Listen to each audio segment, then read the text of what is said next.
Di antara yang Allah sampaikan dalam makna umum di Quran surah Al-Mulk di ayat yang kedua, "Walladzi khalaqal mauta wal haya liyabluwakum ayyukum ahsanu amala."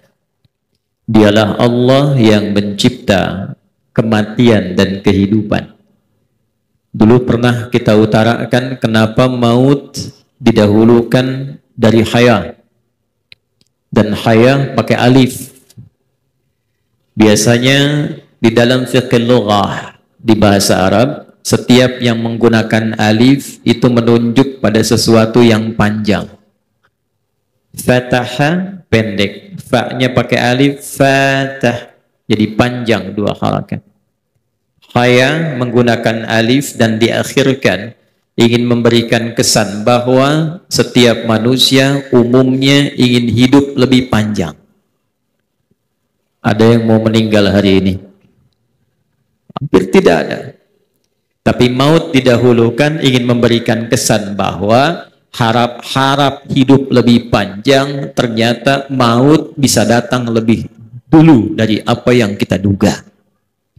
Untuk itulah kemudian sebagai bekal terbaik, Allah memberikan penegasan dalam rangkaian ayat ini, liyabluwakum ayyukum ahsanu amala. Dhamirnya pindah kata gantinya dari kata ganti yang ketiga, huwa, huma, hum, berubah menjadi kata ganti yang kedua, kum. Menunjuk pada kita yang hidup, yang hadir. Kalau kata ulama tafsir, rasakan ayat ini dikhitab, diarahkan kepada kita yang menerima ayat itu. Ya adi hidayat. Kalau kita tafsirkan lebih jauh, ya adi hidayat. Ini hambaku Anif sudah aku ambil kembali padaku sesuai dengan ajalnya.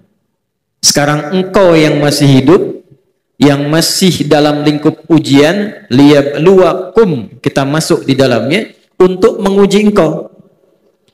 Ayyukum ahsanu amala. Siapa di antaramu yang bisa belajar dari wafatnya ini, kembalinya hamba Allah ini, untuk belajar dari amal solehnya, meningkatkan amal soleh kita.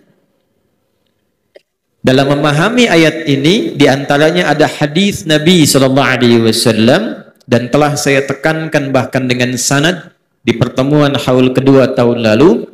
Nabi menyampaikan, qala sallallahu alaihi wasallam, "Udhkuru mahasina mautakum wa kuffu an masawihim." Udhkuru mahasina mautakum. Kalau ada kolega kalian, teman kalian, kerabat kalian, saudara kalian wafat, maka viralkan, sebut-sebutlah kebaikan-kebaikannya, supaya ada dua hal. Yang pertama, mengalir dengan penyebutan itu cahaya dan kebaikan ke alam kubur yang wafat itu. Yang kedua, ketika disebut itu mampu menginspirasi kita untuk meneladani kebaikan itu. Kalau pernah kita dengar dan simak, bagaimana kita bisa meneladani kebaikan Nabi kalau tidak disebut kebaikan beliau? Karena itu yang paling berhak menyebut keteladanan Nabi, Allah. Ditetapkan dalam Quran surah ke-33, laqad kana lakum fi rasulillahi uswatun hasanah, ayat ke-21. Dirinci kemudian di ayat-ayat lainnya. Dirinci dalam keterangan sirah, dirinci dalam keterangan hadis, dalam persaksian orang-orang yang hidup di masa lalu, dan mereka pun menjadi teladan lagi. Bila tidak pernah disebutkan, dituliskan dalam kitab-kitab sirah, dalam kitab-kitab hadis, dalam turunan-turunan hikmah, tak mungkin bisa kita teladani. Karena itulah rumus dari apa yang disampaikan, al-ibaratu bi'umumil lafzi la bi khususis sababi. Hikmah dan hukum itu diambil dari keumuman maknanya, jangan dikhususkan pada sebab orangnya. Jadi jangan khususkan kebaikan yang ditiru Nabi saja, kebaikan yang ditiru sahabat saja. Ambil sifat umumnya. Nabi menunjukkan kebaikan, ditiru oleh sahabat, sahabat ditiru oleh tabi'in, tabi'in ditiru oleh tabi'ut tabi'in, sampai ke kita. Semua kebaikan yang kita dapatkan dari orang-orang yang telah meninggalkan kita, tiru itu. Jadi kalau keluarga Haji Hanif, Pak Ijek ini bikin haul, itu termasuk dalam golongan satu makna yang disebutkan dalam hadis Nabi Muhammad SAW. Wa kufu an masawihim, dan tutupi kekurangan-kekurangan, aib dan kesalahan-kesalahan yang mungkin dilakukan oleh almarhum saat hidupnya. Ini indahnya dalam Islam. Kalau orang sudah meninggal, jangan diungkap apalagi diviralkan kekurangan kesalahannya. Karena kita yang hidup itu masih banyak potensi salahnya. Yang meninggal sudah selesai. Maka di pertemuan haul yang kedua kemarin kita selesaikan tentang makna hadis ini untuk mengambil ibrah, sekaligus juga mendapatkan satu bekal, landasan kebaikan yang kita bisa bawa pulang setelah acara haul yang dimaksudkan. Jadi dari datang dan pulang ini mesti beda. Jangan sampai datang dan pulang keadaannya sama. Datang kita ingin belajar, pulang dapat apa dari yang dipelajari. Untuk itulah di haul yang ketiga ini, insya Allah kita akan lanjutkan pembahasan dari haul yang kedua tentang pencarian bekal, belajar dari orang-orang saleh yang telah meninggalkan kita untuk mencari bekal terbaik dalam rangka pulang menghadap Allah Subhanahu wa Ta'ala.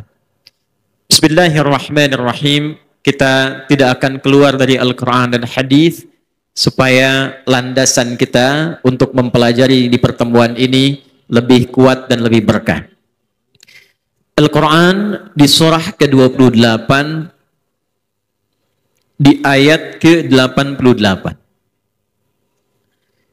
Satu kali dalam perjalanan Nabi Muhammad SAW ke Juhfah. Juhfah itu sekarang kalau dari Mekah ada 183 km. Daerahnya namanya Rabi'ah. Ada tempat miqat, tertulis papan besar Masjidil Miqat, Juhfah bi Rabi'ah. Jaraknya 183 km dari kota Mekah. Sekarang itu menjadi tempat miqat untuk saudara-saudari kita yang dari Syam. Syam itu ada 4 negara.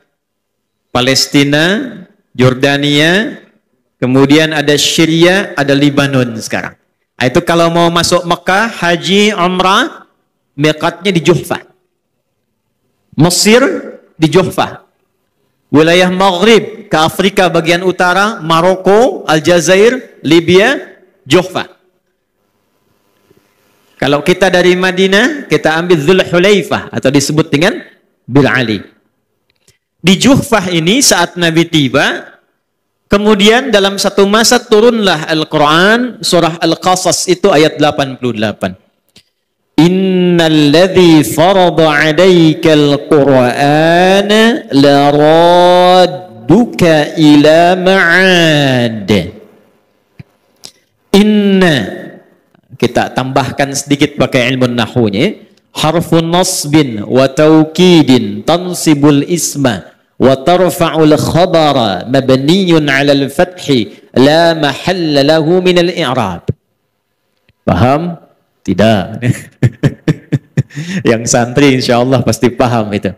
Harfun nasbin wa taukidin, huruf yang berfungsi menasabkan, menjadikan harakat kalimat setelahnya fathah bila dia tunggal mufrad, atau ya dengan ya bila dia ada jama' mudzakkar, misalnya salim, atau kasrah bila dia jama' dalam nahwu. Tapi dalam ilmu balaghah, nasab ar-rajulu asahu fil ardi, seseorang menancapkan tongkatnya dengan kuat di tanah dan tak goyah, nasab itu. Jadi kalau ada informasi dalam Quran dibuka dengan inna, maksudnya tancapkan informasi ini dalam hati kita yang paling dalam, jangan goyah. Wa taukidin, dan kuatkan. Sudah tancap, kuatkan.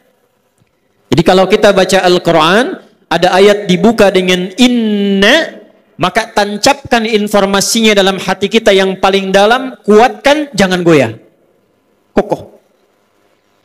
Ya Muhammad, innalladzi farada 'alaikal Qur'an. Tancapkan informasi ini dalam hatimu yang paling kuat, paling dalam, dengan kokoh. yang telah menyampaikan, memfardukan Al-Quran kepadamu itu, menurunkan Al-Quran kepadamu, memberikan satu misi untuk menyampaikan isi Al-Quran melaluimu, mewajibkan kepadamu untuk menyampaikannya tanpa menyembunyikannya. Pesan ini disampaikan pembukanya dengan Al-Quran. Tidak ada satu informasi di dalam Al-Quran yang dibuka dengan kalimat Al-Quran, baik menggunakan waktu turunnya, menggunakan hukumnya, menggunakan segala yang terkait dengan Quran, kecuali menunjukkan informasi itu sifatnya penting, pasti, dan istimewa. Saya ambil contoh begini. Tidak ada satupun yang terkait dengan Quran kecuali naik status jadi istimewa. Malam itu biasa. Malam itu lail bahasa Arabnya. Kalau kita ingin merubah bentuk biasa jadi istimewa, salah satu hukumnya dalam kaidah bahasa tambahkan tak di ujungnya. Jadi kalau lail malam, jamaknya layali, turunannya laila, lili, lela, lala, itu malam. Ibu lili, ibu malam-malam tuh, ya. Tapi kalau kita mau rubah itu malam yang istimewa, tambahkan tak di ujungnya menjadi lailah. Sebelum turun Al-Quran, lail saja. Ketika turun Al-Quran, lailnya berubah menjadi lailah dan berkahnya turun di malam itu. Quran surah 97, Inna anzalnahu fi lailatil qadr. Wa ma adraka ma lailatul qadr. Lailatul qadri khairum min alfi syahr. Turun Al-Quran, malamnya berubah istimewa. Setiap amal ibadah yang dilakukan di malam itu nilainya lebih dari 1000 bulan. Ingat ya, terjemahannya bukan sama. Lebih dari, khair min, lebih dari. Jadi kalau 1000 bulan itu kurang lebih 80 tahun, kalau ada orang baca Al-Quran bertepatan dengan malam itu setiap hurufnya lebih dari 80 tahun pahalanya. Kali 10. Ya, di At-Tirmidzi kan nomor hadis 2910, ya. Man qara'a harfan min kitabillahi falahu asyru hasanat. Siapa yang membaca satu huruf dari Al-Quran mendapatkan 10 kebaikan. 10. Di hadis Muslim cara menghitungnya bukan 1, 2, 3, bukan. 1 ke 2 500 tahun, 2 ke 3 500 tahun. Jadi kalau 10 kalikan 500 bertepatan dengan malam turunnya Al-Quran, kalikan lebih daripada 80 tahun. Jadi kalau ada yang bangun malam Al-Qadar, sempat baca satu huruf nun, tidur lagi tuh. Itu kalikan 10 kali lebih dari 80 tahun tuh. Kalau meninggal malam itu ya lumayan lah itu. Ya, ketutup dosanya itu. Al-Quran. Inna anzalnahu fi lailatin mubarakah. Quran turun di hari Jumat ke bumi. Jumatnya berubah jadi Sayyidul Ayyam. Al-Quran turun di satu bulan. Bulannya langsung diberkahi oleh Allah menjadi bulan ditunaikannya puasa Ramadan. Karena itu nama Ramadan itu disatukan dengan turunnya Al-Quran. Quran surah kedua Al-Baqarah ayat 185. Syahrul Ramadan alladzi unzila fihil Quran. Itu ada isim mausulnya tuh, ada alladzi-nya, ada konjungsinya. Jadi kalau tidak ada alladzi dan unzila fihil Quran, tidak berkah Ramadannya. Dipilihkan oleh Allah Ramadan, kita puasa di dalamnya karena ada keutamaan Al-Quran turun pada bulan itu. Quran turun di Mekah, Mekahnya mubarakah, mukarramah. Quran turun di Yathrib, Yathribnya berubah namanya menjadi Al-Madinah Al-Munawwarah. Kembalikan ke ayat ini yang kita bahas. Al-Quran disertakan dalam satu kalimat informasi dalam ayat yang turun di Juhfah kepada Nabi, dan informasinya penting untuk kita tancapkan pada hati yang paling dalam. Innal ladzi farada 'alaikal Qur'an la radduka ila ba'd. Ya Muhammad sallallahu alaihi wasallam, tancapkan dalam hatimu yang paling dalam dan jangan goyah. Sungguh Zat yang agung yang telah menyampaikan, memfardukan Al-Quran yang istimewa itu khusus padamu. Alaika, khusus padamu. Lebih kuat dibanding laka. Laka, alaika itu beda. Ya, kalau kita gunakan ala, itu menunjukkan sesuatu yang lebih kuat. Balik. Laradduka ila ma'ad. Pasti akan mengembalikan engkau ke tempat kembali. Ibnu Abbas radhiyallahu taala anhuma dalam satu keterangan tafsir beliau menyebutkan laradduka ilal maut. Muridnya Ikrimah dan Mujahid rahimahumallahu taala menafsirkan lebih detail lagi turunan dari tafsir Ibnu Abbas, laradduka ila yaumil qiyamah. Muhammad, sehebat-hebatnya engkau sebagai seorang nabi, seistimewa-istimewanya engkau sebagai seorang rasul, seagung-agungnya engkau sebagai seorang utusan yang terpuji. Ini sebelum kita masuk maulid, saya ingin tekankan yang paling kuat ya. Nabi Muhammad itu status istimewa dan keagungannya itu SK-nya langsung ketetapannya dari Allah. Tidak ada nabi yang bisa bertugas di bumi kecuali setelah membangun komitmen untuk mengakui kerasulan Nabi Muhammad sallallahu alaihi wasallam dan menolong risalah dakwah beliau. Nanti lihat di Ali Imran ayat 81 itu. Ya. Tegas Allah Subhanahu wa taala memberikan penjelasan. Wa idz akhadallahu mitsaqan nabiyyina lama ataitukum min kitabin wa hikmatin ثم جاءكم رسول مصدق لما معكم لتؤمنن به ولتنصرنه قال أأقررتم وأخذتم على ذلكم إصري قالوا أقررنا قال فاشهدوا وأنا معكم من الشاهدين. Itu diinfak kepada kita yang hidup sekarang. Dan pahami, ingat-ingat, pelajari. Yang belum tahu, ketahui. Yang sudah tahu, pahami. Yang sudah paham tapi lupa, ingat-ingat lagi. Karena boleh jadi ada yang sadar tapi lupa. Nah, lupa itu bikin gak ingat. Kalau sudah tak ingat biasanya bahaya. Ya, mohon maaf ini Pak Ijek ini ya.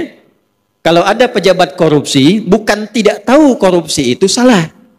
Tapi saat korupsi tidak ingat kalau korupsi itu salah. Betul tidak? Ya. Kalau ada orang mencela, bukan tak tahu mencela itu tak baik. Cuman lupa saat mencela bahwa mencela itu tidak baik. Karena itu dalam Al-Quran, lupa nasya disatukan dengan salah akhta'a. Al-Baqarah ayat 286, Rabbana la tu'akhidna in nasina au akhta'na. Nasya itu lupa. Celakanya makanan pokok kita nasi itu. Banyak makan nasi, banyak lupa. Saya waktu ngaji ilmu hadis, syekh kami tanya itu, ma ma'na kadza wa kadza? Kita kompak sekelas jawab, nasina ya syekh. Maka syekh kami bilang, akaltum nasi katsiran fanasitum. Kalian banyak makan nasi, makanya lupa kalian. Balik. Nabi Muhammad, kita yang hidup ini diminta belajar. Dan ingat, pahami, ketahui, ketika aku, kata Allah, mengambil perjanjian yang kuat dengan semua nabi dan rasul, saat mereka akan dilantik menjadi nabi dan rasul serta ditugaskan, di antara komitmennya, komitmen ini diambil, jadi nabi. Tidak diambil, tak jadi nabi. Apa komitmennya? Nanti kalau ada datang seorang nabi penutup, cirinya begini, tandanya seperti ini, dan meneruskan serta membenarkan risalah yang kalian bawa saat ini, maka komitmennya, tolong Rasul ini jadi penguatnya, jadi pembantu dakwahnya. Apakah kalian setuju? Qala aqrartum wa akhadtum ala dzalikum isri. Mereka menjawab semuanya, qalu aqrarna. Kami komitmen ya Allah. Itu keistimewaan Nabi Muhammad. Karena itu di setiap nabi bertugas itu disebutkan pada umatnya. Tidak ada nabi yang bertugas di muka bumi kecuali menyampaikan pada umatnya, nanti akan datang seorang nabi utama, nabi agung, risalah penutup. Cirinya begini, nama sifatnya seperti ini. Semua nama sifat. Itu yang utama pada Nabi Muhammad. Semua nabi yang lain umumnya nama zat. Adi zat. Musa zat. Pak Musa Rajeksah yang ini. Pak Adi Hidayat yang ini. Zat itu nama untuk membedakan satu dengan yang lain. Sifat, nama yang menunjukkan keistimewaan pada zat itu. Pak Musa Rajeksah dermawan, misal, contoh saja. Pak Musa Rajeksah, misal, tambahkan lagi, sabar. Semakin ditambahkan sifat, semakin menunjukkan zatnya istimewa. Musa, zat. Isa, zat. Nuh alaihissalam, zat. Nabi Muhammad seluruh maknanya, nama yang melekat pada beliau, semuanya sifat. Ibnul Qayyim Al-Jauziyah menulis kitab namanya Zadul Ma'ad. 1311 halaman. Di pembukanya itu menerangkan tentang keutamaan dan makna nama-nama Nabi Muhammad sallallahu alaihi wasallam. Semuanya sifat. Muhammad, Ahmad, Al-Mahi, Al-Hashir. Semua yang terkait dengan Nabi Muhammad sifat. Ingin menunjukkan betapa istimewanya Rasul terakhir ini. Tapi di balik semua keistimewaan ini tetap tidak menghindarkan beliau dari kematian. La radduka ila ma'ad. Nabi istimewa. Nabi tingkat tinggi posisinya. Nabi sebelum meninggal diturunkan satu surah menjamin surga terindahnya Al-Kautsar. Nabi dipuji wa kana khuluquhul Quran wa innaka la'ala khuluqin azim. Tetap meninggal. Bapak, ibu bukan nabi.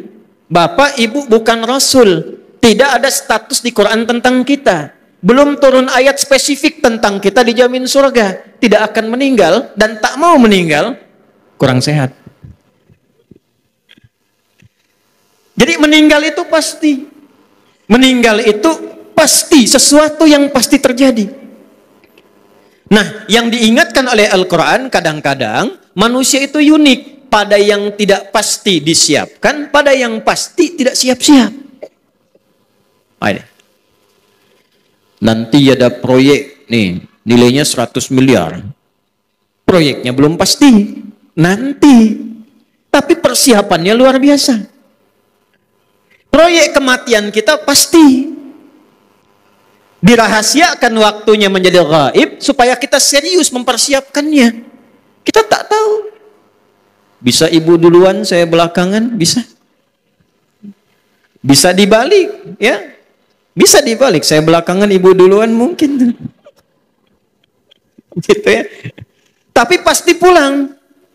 Karena itu, selevel Nabi pun Nabi Muhammad SAW yang ketika ayat ini turun, jadi turunnya bukan di Madinah, turunnya bukan di Mekah, tapi oleh ulama kekinian dimasukkan ke ayat Madaniyah, ya. Untuk menunjukkan kesan bahwa, maaf, senabi-nabinya seistimewa-istimewanya pun pulang. Dan hebatnya ketika turun semua keistimewaan itu, yang terjadi pada Nabi diminta oleh Allah satu istighfar, diminta oleh Allah meningkatkan ibadah. Nabi Muhammad. Idza jaa nasrullahi wal wa ra'aitan nasa yadkhuluna fi dinillahi fasabbih bihamdi rabbika innahu kana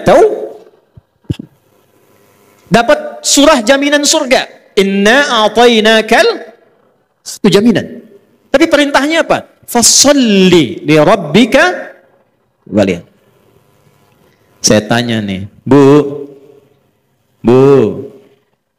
kalau ibu misal saja, hari ini ada jaminan untuk ibu surga, langsung surga. Masih mau ikut pengajian nggak? Wow, yakin? Masih mau bangun tahajud nggak? Masa? Ganti. Kalau ada tawaran nih, pas jam sekarang, masuk ke handphone ibu. Siapa yang kumpul di depan itu, ya, jam 11 lewat 30, 15 menit lagi nih. Siapa yang duluan kumpul 10 orang pertama masing-masing dapat 10 juta. Ah, saya tanya nih, masih mau duduk di sini atau kumpul di depan? Tuh. Ibu sama 10 juta aja ketarik, ya. Bagaimana kita bisa merindukan surga dengan amal ibadah? Oh. Al-Bukhari, ya. Al-Bukhari nomor hadis 2010 sampai 2012. Sanadnya dari Sayyidah Aisyah radhiyallahu taala anha. Beberapa sahabat bertanya pada Sayyidah Aisyah radhiyallahu taala anha tentang bagaimana bagus dan lama atau panjangnya salat Nabi. Maka kata Sayyidah Aisyah atau kama qalat, la tas'al an husnihinna wa tulihinna. Tolong jangan ditanya bagaimana bagus dan panjangnya. Karena pengalaman Sayyidah Aisyah ketika beliau sedang tertidur di malam hari, bagian tubuhnya terkena kaki Nabi, di tumit Nabi. Ini kalau ada suami istri tidur. Istri tidur bergerak, tangannya kena kaki suaminya. Tandanya apa? Tandanya apa? Tandanya RS7. Ruangan sangat sempit sekali sehingga selonjoran saja susah. Catat ya, RS7. Ruangan sempit sekali sehingga selonjoran saja susah. Jadi Nabi kaya atau miskin? Tidak. Buktinya kalau beliau sedekah itu bisa 100 unta. Berarti beliau kaya. Urusan ibadah, kaya. Urusan dunia, zuhud. Yang paling menarik, kena tangannya, lihat Nabi, ternyata kaki sudah bengkak. Tidak banyak orang meneliti bengkak itu, ada yang meneliti rakaat pertama, Bu. Nanti saya sambungkan dengan hadis yang turunan tadi di awal. Bangun, begitu salam, ditanya, lima hakadha ya Rasulullah, atau kama qalat. Kenapa mesti sampai begini, ya Rasulullah? Alam takun madmuna, bukankah Anda dijamin masuk surga? Alam takun ma'suma, bukankah Anda terjaga dari maksiat? Nabi enteng saja jawab. Perhatikan jawabannya. Afala akunu abdan syakura. Sayang, apa enggak boleh aku menjadi hamba yang bersyukur dari semua jaminan tadi? Jadi Nabi Muhammad itu dengan semua jaminan keistimewaan masih menyiapkan bekal pulang. Supaya tidak malu saat dipanggil Allah. Memang pantas mendapatkan status Sayyidul Anbiya itu dengan semua amal yang telah tercatat. Beberapa sahabat, Abdurrahman bin Auf, Ubay bin Ka'ab, ya, Abdullah bin Mas'ud datang pada Sayyidah Aisyah, pengen ngikutin. Tanya bagaimana sholat malamnya. Kata Sayyidah Aisyah, jangan banyak tanya, jangan tanya panjang dan pendeknya, sulit. Besok-besok penasaran diikuti, sholatlah di belakang Nabi SAW. Satu kesempatan. Ternyata rakaat pertamanya Al-Baqarah 100 ayat. Dikira akan ruku', ternyata diselesaikan sampai 286 ayat. Dikira akan ruku', ternyata nyambung Ali Imran 200 ayat. Dikira akan ruku', ternyata nyambung An-Nisa 176 ayat. Barulah rakaat pertama itu beliau ruku' 5 juz 4 halaman. Besoknya tidak ada yang ikutan lagi. Nabi mulia, Rasul istimewa, pulang dijamin surga, pulang dijamin keutamaan, satu-satunya makhluk yang berhak memberikan syafaat. Ngaji hadis Muslim, lihat di bab terakhir. Semua sibuk mencari syafaat. Nabi Muhammad sedang sujud, Allah sampaikan, irfa' ra'sak, sal tu'ta. Muhammad, bangun dari sujudmu, minta aku berikan apa yang kau ingin minta. Yang disebut kita, umatku ya Allah, umatku. Alhamdulillah kita termasuk umatnya Nabi Muhammad sallallahu alaihi wasallam. Beliau menyiapkan bekal, Nabi kita itu menyiapkan bekal. Jadi kalau sekarang dada juga demikian, ditayangkan videonya, diberikan wasiat pada anak dan keturunannya, memberikan inspirasi kepada kita. Itu dalam rangka menyiapkan bekal pulang. Sekarang kita yang datang ke sini menikmati haulnya, pertanyaan besarnya, Quran surah ke-81 ayat ke-26. Setelah tahu ayatnya tadi, setelah tahu hadisnya, setelah tahu kisahnya, fa aina tadhhabun? Sekarang Anda mau kemana? Allah balik nanya ke kita, sekarang kamu menyiapkan apa? Jadi jangan sampai masuk cuma lihat tayangan video, menikmati amalan soleh orang lain, sementara kita yang merasa banyak salah tidak memperbaiki diri. Allah balik tanya, kamu yang datang, yang duduk, yang lihat, fa aina tadhhabun? Setelah engkau menyaksikan semua itu, akan kemana engkau menata jalan hidupmu? Nabi Ibrahim itu pernah menjawab pertanyaan Allah itu dan diabadikan di surah As-Saffat di ayat 99. Wa qala inni dzahibun ila rabbi sayahdin. Kalau nanti ada yang ke Jawa, main ke Garut, nanti lewat turunan di Nagreg, sebelah kiri ada masjid namanya fa aina tadhhabun. Dijawab kalimat itu di Garut kota, ada masjid lagi tulisannya inni dzahibun ila rabbi sayahdin. Boleh nanti ya Pak Ijek dan keluarga nih ya, bikin masjid yang ke-47 misalnya ya, buah dari haul yang ketiga fa aina tadhhabun. Setiap anak cucu datang ke situ ya, tempelkan tuh darda di bawahnya tuh, dada tempelkan di bawah. Jadi ditanya lagi, kalau dada sudah begini kalian mau kemana nanti? Ya, kan tadi tajam sekali tuh. Saya yang tak sekolah tinggi-tinggi bisa berbuat begini. Maka berharap anakku yang lebih tinggi sekolahnya dariku, pendidikannya lebih hebat, bisa membuat yang lebih baik dari saya ini. Fa aina tadhhabun? Nah, dari kalimat fa aina tadhhabun ini, itulah yang coba kita turunkan saat ini, apa yang bisa kita bawa pulang. Kita belajar dua saja. Ya, karena waktunya ini agak singkat kita menuju ke zuhur. Berapa menit lagi sayang? Masih ada waktu? Masih. Baik, baik. Ini kita baru mulai nih, yang tadi mukaddimah itu. Ya. Kan judulnya bekal amal saleh ini. Mohon izin Tuan Guru nih, para ulama. Satu, kita akan temukan dalam Al-Quran, tipikal orang di dunia itu akan ada terbagi pada dua golongan. Berapa golongan kan? Dua.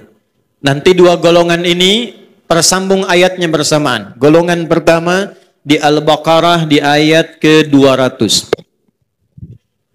Wa minan nasi may yaqulu rabbana atina fid dunya. Bukan. Ya. Nah, kalau belum hafal diam aja dulu ya.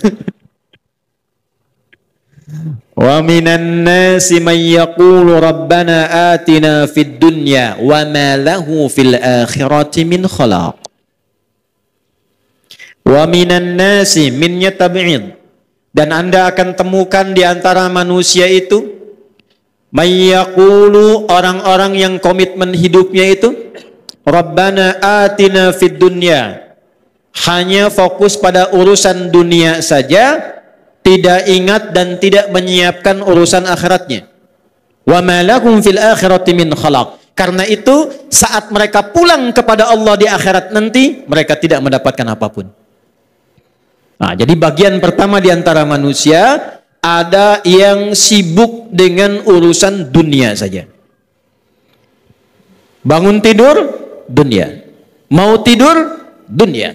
Dalam tidur, mimpinya pun dunia. Sibuk dunia. Lupa dengan akhirat. Tapi menariknya, dia ini sadar akan meninggalkan dunia. Dia sadar. Bahkan ada orang yang menyimpulkan pun tak ada kehidupan setelah dunia, tetap menyimpulkan dia pasti meninggal. Wa ma yuhlikuna illa ad-dahr. Ada masanya kami meninggalkan dunia ini, walaupun yang memisahkan kami cuma kematian saja. Nah, sekarang Quran menampilkan logika dulu, kita pelan-pelan. Ibu, saya tanya sebentar, hidup di dunia ini sementara atau abadi? Akan ditinggalkan tak? Kalau ditinggalkan dunia ini pindah kemana? Pindah ke akhirat. Akhir ada taknya. Akhirat kalau ada taknya berarti tempat akhir yang tidak ada tempat lagi setelah itu. Tidak ada ruang lagi. Jadi pilihannya hanya dua. Kalau bukan ke surga, ke neraka. Neraka itu jangan terlalu semangat menyebutnya itu. Kalau tidak ke surga, cuma neraka. Nanti tempat mampirnya, waiting roomnya itu disebut dengan kubur. Sifat pemisahnya disebut dengan barzakh. Bainahuma barzakhul la yabghiyan. Meninggalkan dunia sebelum ke akhirat, singgah sebentar waiting room, transit. Pemisah dunia dengan akhirat. Namanya kubur. Afala ya'lamu idza bu'thira ma fil qubur. Sekarang perhatikan baik-baik. Ada hukum menyampaikan setiap kita berpindah tempat, maka hukumnya pun berbeda. Bekalnya tidak sama. Sekarang ini kita di Deli Serdang, Sumatera Utara. Tuan puan hendak pergi keluar Indonesia ke Malaysia. Saya nak tanya, mata uangnya sama tak? Tidak. Hukumnya sama tidak? Ke Singapura sama tidak? Ke Amerika sama tidak? Anda bayangkan, bekal di Indonesia dengan di Malaysia bisa berbeda. Bekal di Indonesia ke Amerika bisa berbeda. Di dalam dunia saja pindah tempat sudah cari bekal. Maka bagaimana sekarang kita ingin meninggalkan dunia? Hukumnya ingin sama, mustahil. Karena itu ketika diumumkan di Masjid Al-Musannif telah meninggal dunia Fulan bin Fulan, meninggal dunia, meninggalkan semua hukum dan segala yang melekat pada dunia. Ini dunia nih. Itu handphone yang online tuh, live streaming dunia itu. Nanti ketika ditinggalkan, itu tidak dibawa. Karena beda ruang, beda tempat, beda waktu, beda hukum. Baju ini dunia. Karena itu jangankan ke akhirat, masuk ke alam kubur, tidak dipakai, Pak. Ibu jangan berharap masuk kubur dengan pakaian ini. Anda jangan berharap menyampaikan pada istri, ini kalau papa meninggal, handphone ini masukkan ke kubur. Kalau kangen, miss call saja. Anda mau miss call khairayyarah atau syarrayyarah, tetap tidak akan nyambung di alam kubur. Ikut. Wa may ya'mal mithqala dzarratin. Mohon izin nih Pak Yai, karena generasi milenial sekarang ngajinya agak beda gitu. Dulu kita sorof tuh fa'ala yaf'alu, fa'ala yaf'ilu, fa'ala yaf'ulu. Sekarang beda. Taba yatubu yutuban. Fasbaka yufasbiku, Facebookan. Instagram ya, Instagramu, Instagram. Makanya jangan heran kalau ada yang aneh-aneh tuh ya. Ada yang video call dengan malaikat maut, ada yang ini tuh aneh-aneh zamannya. Nah, kita simpan dulu itulah. Ya balik, bekalnya pasti beda. Nah, ada orang yang nestapa karena tak menyiapkan bekal pulang. Karena yang semua dia siapkan dunia saja. Gimana caranya bangun tidur sudah menyiapkan, kerja nanti di mana, dapat gaji berapa, bangun rumah sekian di dunianya, dapat nanti mobilnya sekian mereknya, dapat ini dan itu. Dia tak siapkan untuk bekal pulang. Walaupun dia sadar ketika pulang, tempatnya berbeda, hukumnya tak sama, bekalnya berbeda. Tapi akan ditemukan. Kalau Allah sampaikan dalam Qur'annya, akan kita temukan pada hakikatnya. Ada orang sekarang begitu cinta dunia, ada? Ada. Bahkan ada yang saking cintanya dia halalkan segala cara. Akan ditemukan itu. Jadi jangan kaget kalau ada orang saling menjatuhkan, mencela, ya, untuk mendapatkan dunia, karena Qur'annya sudah menyampaikan ada yang begitu.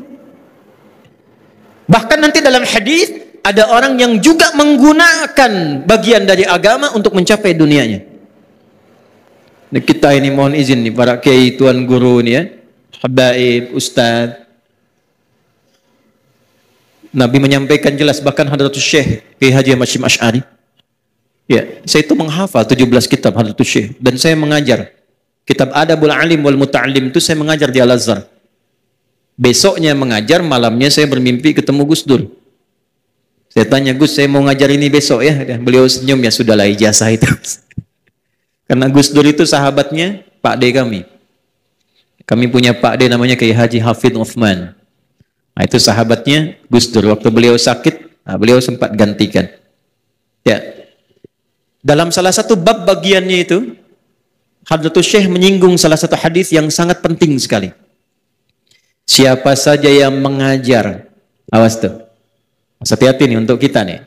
Yang mengajar liyusrifa bihi wujuhan nas ilai, supaya dapat jamaah saja, supaya ingin populer, supaya orang ngaji sama dia saja, tidak diperkenankan ngaji pada ustadz-ustadz lain, maka yang seperti itu tidak akan pernah mencium bau surga, kata Nabi.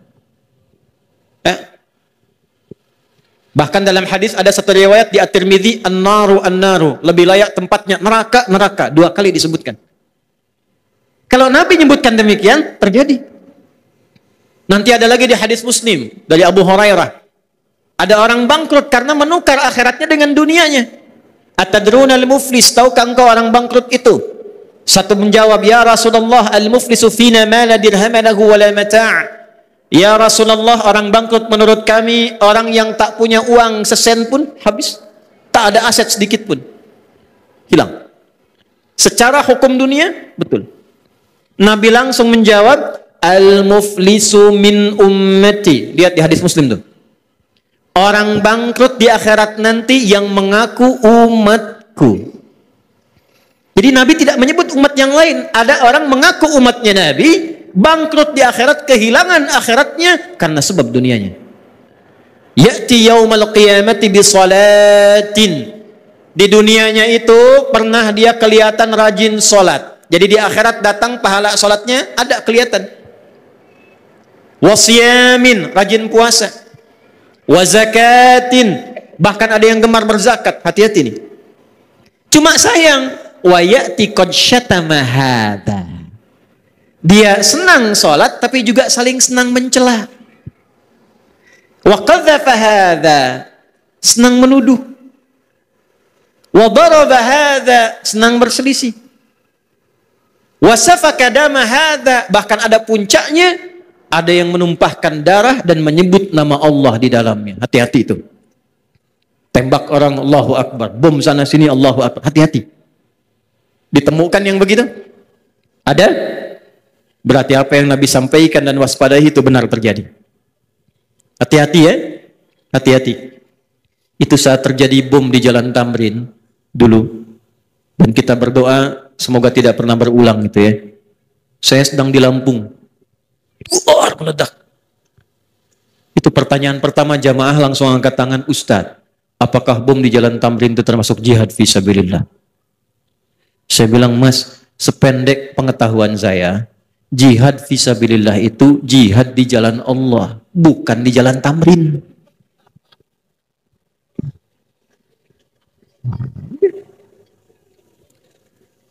Kalau berselisih, orang tak ada berselisih urusan akhirat. Biasanya selisih urusan dunia.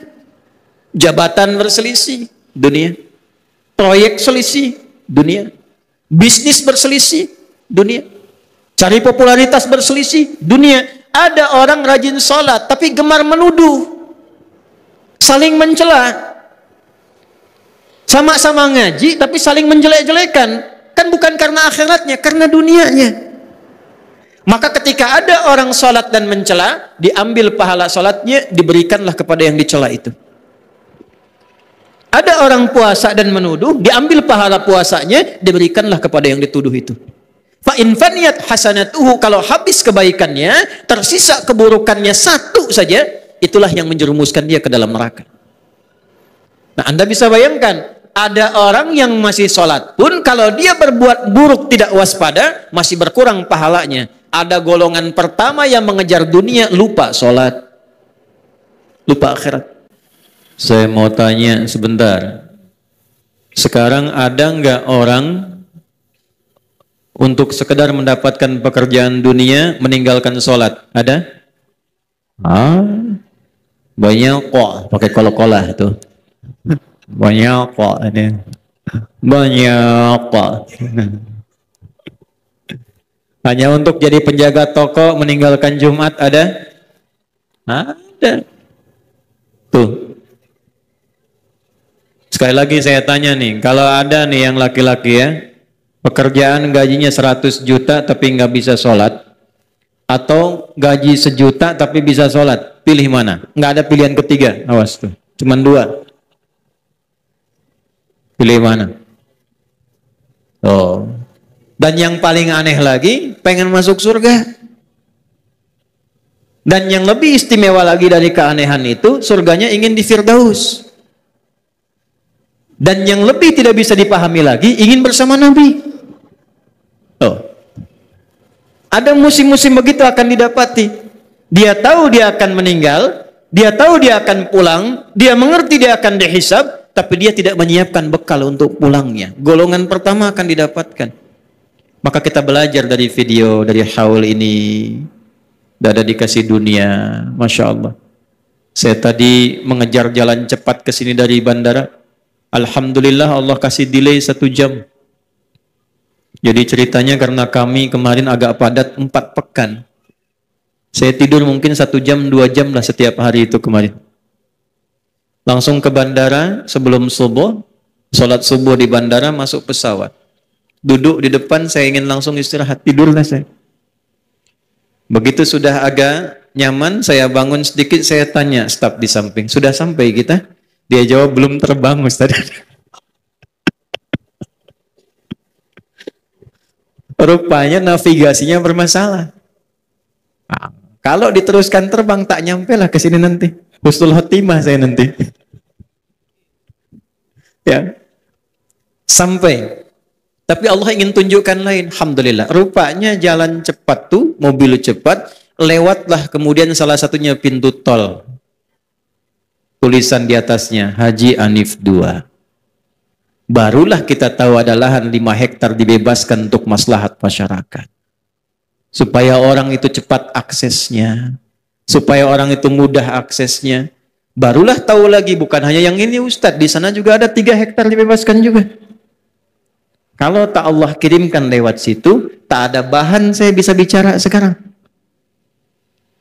Jadi ada orang sibuk dengan dunianya, tapi hari ini kita diberikan informasi, ada orang diberikan dunia, dia sibuk kejar akhiratnya. Maka inilah golongan kedua yang disampaikan oleh Al-Quran di ayat setelahnya. Wa minhum may yaqulu rabbana atina fid dunya hasanah. Jangan ragu-ragu kalau yang ini. Wa fil akhirati hasanah wa qina. Kita tak bisa hukumi status seseorang, tak bisa hukumi iman dan baiknya seseorang, tapi kita bisa melihat tapak dan jejak kebaikan yang ditinggalkan oleh orang itu. Kan kalau ingin lihat orang husnul khatimah, baik atau tidaknya, karena itu husnul khatimah, bukan husnul bidayah. Husnulnya di akhir. Kebaikan tampaknya di akhir, setelah wafat tampaklah kebaikan-kebaikannya. Virallah kemuliaan-kemuliaannya. Itulah kemudian yang kita ikuti tapak jejaknya. Maka bagaimana menjadikan semua nilai kebaikan itu punya nilai di akhirat? Karena nanti, mohon maaf, ada orang pun ahli dunia tapi baik. Jangan salah. Ahli dunia tapi baik. Cuman sayang kebaikannya tidak disiapkan untuk akhiratnya. Zaman Nabi itu ada orang belum beriman, non-muslim. Baiknya luar biasa. Sedekah ke orang. Sosialnya tinggi. Mengatasi kesulitan orang lain. Bantu memudahkan akses. Maka Sayyidah Aisyah radhiyallahu taala anha bertanya pada Rasulullah, "Ya Rasulullah, wahai Rasulullah, bagaimana status orang ini di akhirat sementara dia ini baik sekali tapi imannya belum ada?" Maka turunlah Quran surah ke-25 ayat ke-23.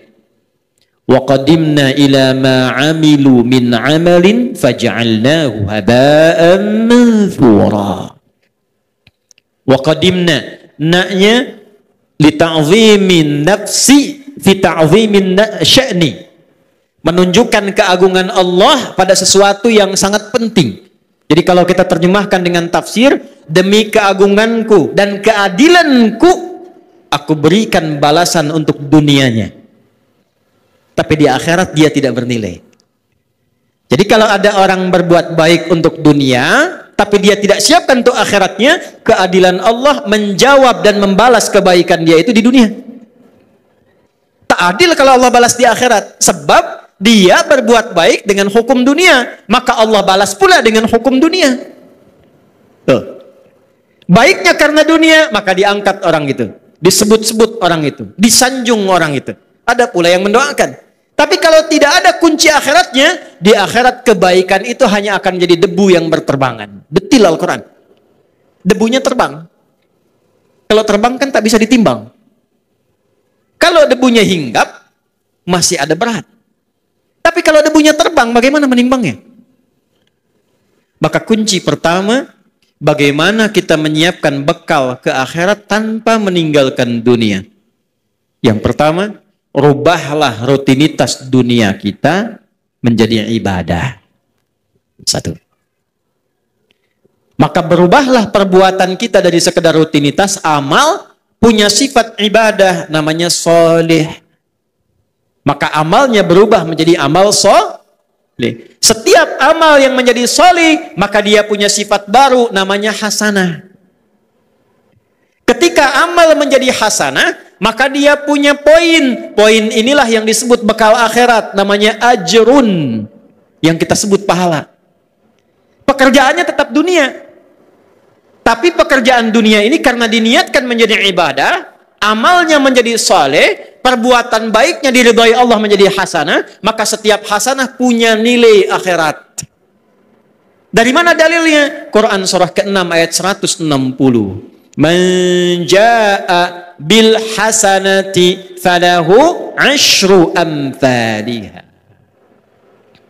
Setiap perbuatan yang baik yang kita kerjakan dengan niat akhirat menjadi hasanah. Akan dikonfirmasi hasanah ini di akhirat dalam bentuk pahala sebagai bekal pulang. Karena itu doanya, Rabbana atina fid dunya hasanah. Dikonfirmasi hasanahnya di akhirat. Wa fil akhirati hasanah. Nah sekarang, bagaimana cara merubah perbuatan dunia menjadi hasanah, menjadi punya nilai akhirat? Kerjakanlah dengan menggunakan iman. Saya ulangi, pakai iman. Itulah yang menjadikan hampir kata-kata amal soleh dalam Al-Quran didahului oleh kalimat iman. Contoh, surah 103. Wal 'asr. Innal insana lafi khusr. Illa alladhina amanu wa amilus shalihat. Jadi kalau ada iman, sudah pasti perbuatan kita itu dibimbing iman jadi amal soleh. Bukan sekedar amal. Kalau amal saja belum tentu soleh, jadi dunia. Ini gelas untuk minum. Diisi air, kemudian kita minum. Minumnya pakai iman. Maka minum itu amal, meminum menggunakan iman berubah amal menjadi soleh. Minumnya fungsi menghilangkan haus. Imannya menjadikan aktivitas minum punya nilai ibadah. Dituliskan 10 pahalanya. Jelas? Yuk kita detilkan ya. Kita detilkan. Pelan-pelan. Ubah kegiatan dengan menggunakan iman. Bapak Ibu kalau ingin mau cek, semua fungsi tubuh kita ketika disebutkan dalam Al-Quran, itu umumnya disebutkan imannya dulu, baru fungsi tubuhnya. Jadi kita ini melihat saja sekarang, itu melihat, itu pakai iman Bu. Kalau ingin dapat pahala akhirat. Jadi urusan melihat saja ini ada pahalanya. Urusan bicara pun ini ada pahalanya. Kapan melihat berpahala? Kapan berbicara melahirkan pahala untuk bekal akhirat? Ketika melihat, berbicara, mendengar menggunakan iman. Saya tanya ibu sebentar. Bu, apa fungsinya mata? Tuh, salah kan? Mata bukan sekedar melihat. Kalau melihat saja, itu fungsi dunia, tidak beda dengan hewan. Kambing melihat. Kambing melihat tidak? Melihat. Ayam melihat. Elang melihat. Mata elang lebih tajam dibanding mata kita. Elang di udara, anak ayam kelihatan. Ibu naik Garuda, anak sendiri tak tampak. Hah? Tapi mata kita dihisab, mata elang tidak. Karena itu, karena hisab adanya di akhirat, maka hukum akhirat kita pakai, melihatlah pakai iman. Dari mana rumus melihat pakai iman? Laki-laki Quran surah ke-24 ayat 30, perempuan ayat 31-nya. Imannya disebutkan, baru fungsi matanya. Qul lil mu'minina yaghuddu min absarihim. Qul, katakan Muhammad, viralkan. Bahasa sekarang viralkan tuh, viralkan. Ya, karena orang sekarang senang yang viral. Ya. Kalau Nabi sudah sampaikan, sudah kita like and subscribe saja. Tidak usah banyak komen, tinggal viralkan. Qul lil mu'minina, Muhammad katakan, viralkan pada pria-pria yang masih merasa punya iman. Awas tuh. Bentuknya, awas, hati-hati. Isim fa'il dalam bentuk maf'ul, kata benda, bukan kata kerja. Allah tidak mengatakan qul lil ladzina amanu. Allah tegaskan qul lil mu'minin. Ketika ada objek, ya, kita yang diminta ini, objek itu kita. Ya, yang diminta oleh Allah, menggunakan kata benda, isim, itu hukumnya lebih kuat dibandingkan kata kerja. Karena benda tidak berubah. Pekerjaan masih bisa berubah. Ya, contoh, ini gelas, sampai kiamat kurang 2 hari, tetap akan jadi gelas. Tidak akan pernah jadi ayam. Karena benda. Tapi semua terkait pekerjaan, ya, maaf, termasuk masuk kepada sifat, karena dia unsur pekerjaan pasti berubah. Sayang, itu sifat yang masuk pada kata kerja. Orang tua sayang pada anak, diberikanlah pelukan, diberikanlah senyuman, pekerjaannya itu. Ya, tapi sayang itu tidak selamanya akan sama. Coba ibu saya tanya, suami ibu dari awal nikah sampai sekarang sayangnya sama nggak? Ah, kencang tuh, tidak. Ke masjid itu berangkat, pekerjaan. Bisa ada orang semangat, bisa ada orang lambat, tergantung motivasi. Tapi kalau benda tidak berubah. Maksudnya apa? Ini sepanjang mata masih tetap jadi mata, bagi orang beriman fungsinya tidak akan berubah. Apa fungsinya? Yaghuddu min absarihim. Imannya akan membimbing matanya hanya untuk melihat apa yang dibenarkan oleh imannya. Bila kata imannya ini tak baik, maka ghaddul basar, kata imannya palingkan. Karena itu standar pria yang punya iman, imannya akan menuntun matanya dan membuat batasan. Ini yang boleh dilihat, ini yang tak boleh dilihat. Beda dengan yang belum punya iman, semua bisa dilihat. Lisan, dari mata turun ke, oh jangan langsung ke hati aja mbak. Dari mata turun ke lisan, ke mulut nih. Apa fungsi mulut? Mulut ketika disebutkan di Quran, imannya dulu disebut, baru lisannya. Ya ayyuhalladzina amanu, imannya dulu. La yashar qaumin qaum, la yaghtab ba'dukum ba'da. Nabi kuatkan, man kana yu'minu billahi wal yaumil akhir, imannya dulu. Falyakul khairan aw liyas. Ternyata mulut fungsinya untuk berkata yang baik-baik. Kalau punya iman. Jadi kalau kita bicaranya dituntun oleh iman, setiap bicara kita dituliskan pahala itu untuk bekal pulang. Jadi pahala itu bukan hanya dalam sholat, pahala bukan hanya dalam zikir. Setiap kata-kata kita zikir, setiap langkah kita itu zikir. Kalau diniatkan lillah untuk ibadah, itu ada pahalanya. Ya, coba nih, izin ya. Pak Wabub nih, wakil bupati lagi lihat YouTube, ingin nonton kajian misalnya, tiba-tiba ada iklan, kan? Iklannya tak pantas untuk dilihat. Wah, karena matanya sudah pakai iman, maka dipalingkan mata. Lisannya bisa langsung istighfar, astagfirullah. Itu langsung dituliskan pahala. Tapi tak boleh ada yang tertinggal. Matanya tak berpaling, lisannya istighfar. Astagfirullah. Tak bagus ini. Nah, ini pahala satu, dosa satu, hilang lah. Ya. Nah, Pak Ijek nanti ya, Jabatan tuh. Kalau semua pakai iman, nanti terlatih. Salat itu disebut iman dalam Al-Quran. Al-Baqarah ayat 143. Wa ma kana Allahu liyudhi'a imanakum. Karena salat itu satu-satunya amal yang bisa melatih menguatkan iman.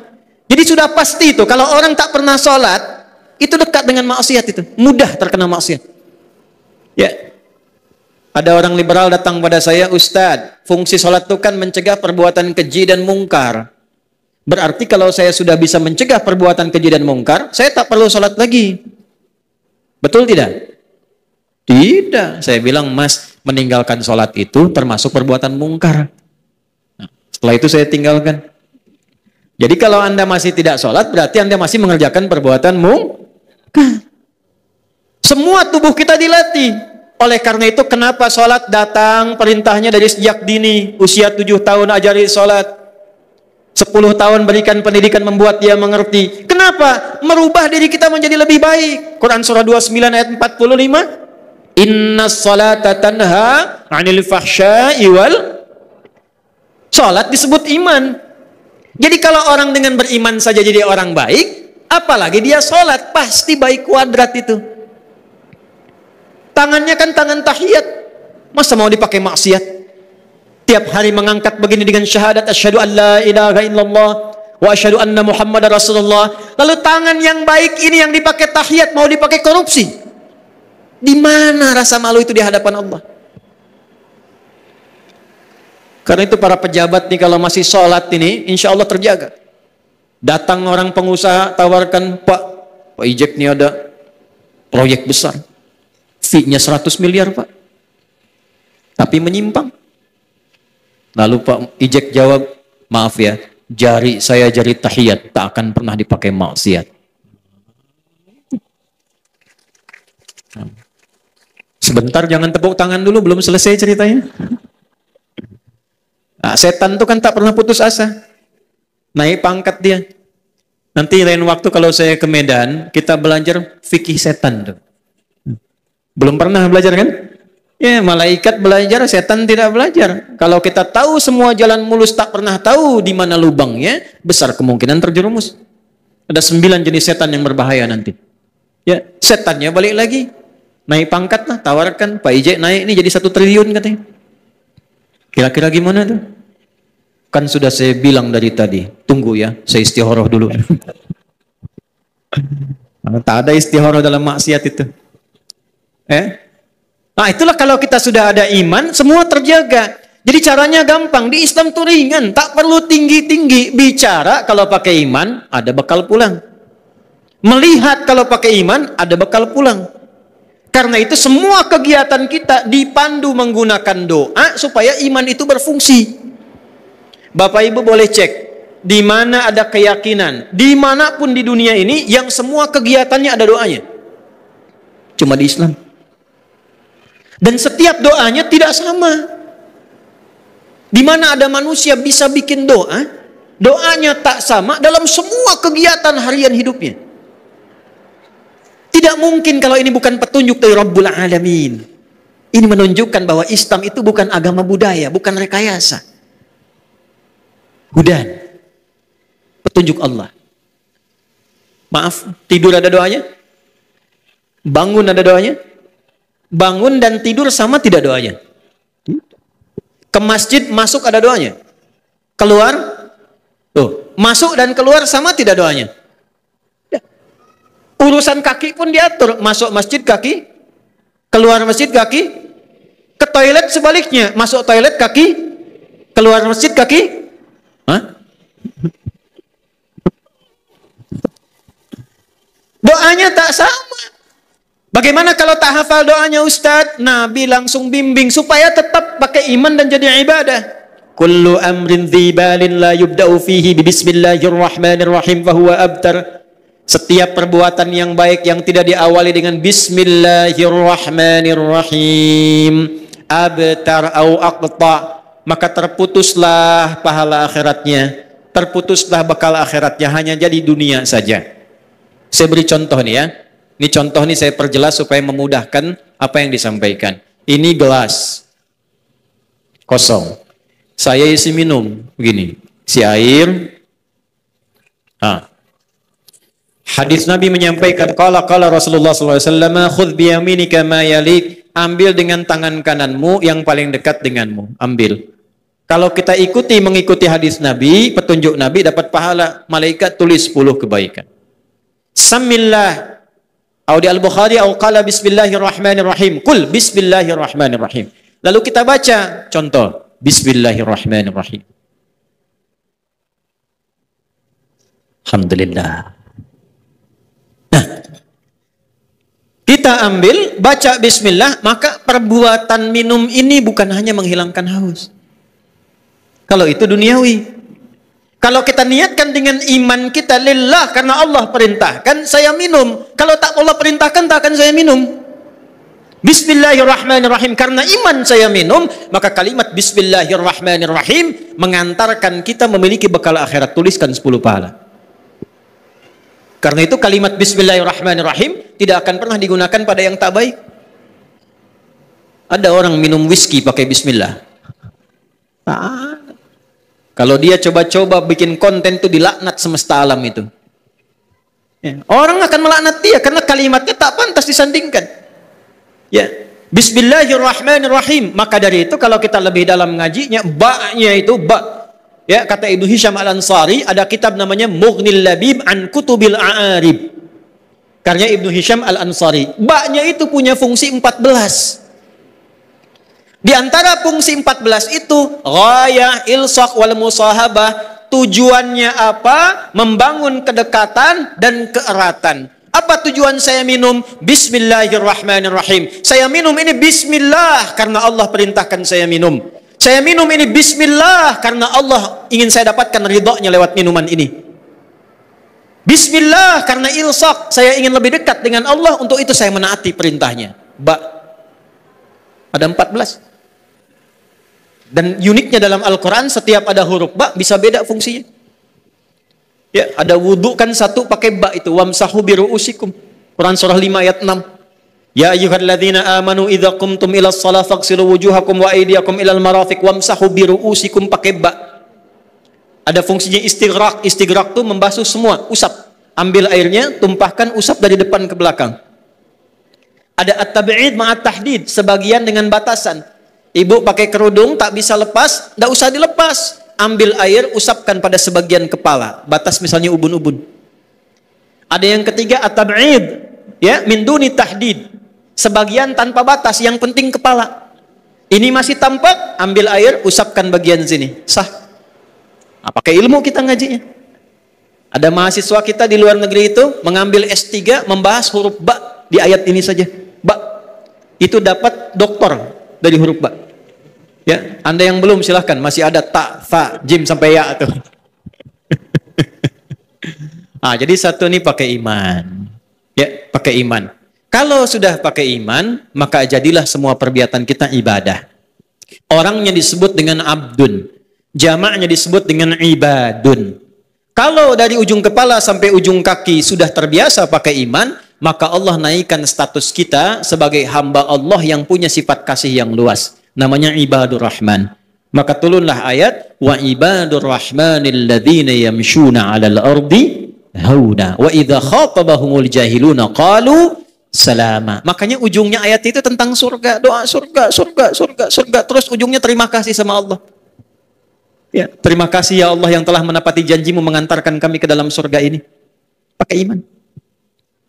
Dada telah mendahului kita dan memberikan contoh. Mungkin hadisnya tidak hafal, ayatnya tak hafal. Karena mempraktekkan pakai iman itu tak harus hafal ayat, hafal hadis. Cukup kita yakin dengan Allah, asyhadu an la ilaha, mengikuti tuntunan Rasulullah, wa asyhadu anna Muhammadan, kerjakan seluruh ibadah kita, maka insya Allah dengan itu semua itu mengantarkan tanda-tanda kebaikan kita untuk pulang. Nanti sebelum meninggal, status ibadah itu disebutkan lagi oleh Allah, ditampakkanlah hasil ibadah kita di akhirat. Sebelum meninggal nanti ditampakkan. Dari mana taunya? Quran surah ke-89. Ayat berapa? 27 sampai 30.